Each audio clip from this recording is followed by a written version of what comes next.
Arrangements are being set for a man and his young stepson after they were involved in a crash on their jet ski. It happened over the weekend just up from Cheatham Dam. News Channel 5's Chris Davis looks into how this tragedy may have happened. It is a horrible situation. Clay Hetland was one of many TWRA officers who responded Saturday night.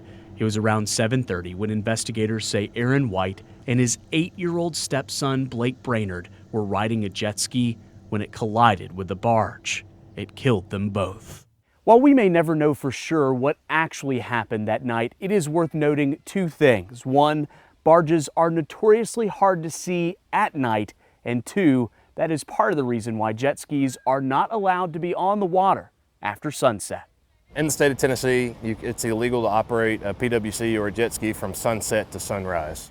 Hetland says that's because jet skis are smaller and they don't have navigation lights, making it harder for them to see and be seen. Nighttime navigation in general is just a lot more difficult. Depth perception is off. Certain areas of rivers, certain areas of lakes, very dark. A source close to the investigation say they still haven't been able to recover the jet ski, which could include some data helpful in the investigation. They're also checking with the owner of the barge to make sure they were running the proper navigation lights that night. So you have to stay 100 feet away from another vessel. In the meantime, Officer Hetland hopes this tragedy will encourage other boaters to take precautions so he doesn't have to respond to another heartbreaking scene. It's important to keep that safety aspect on the forefront of our minds. In Cheatham County, Chris Davis, News Channel 5.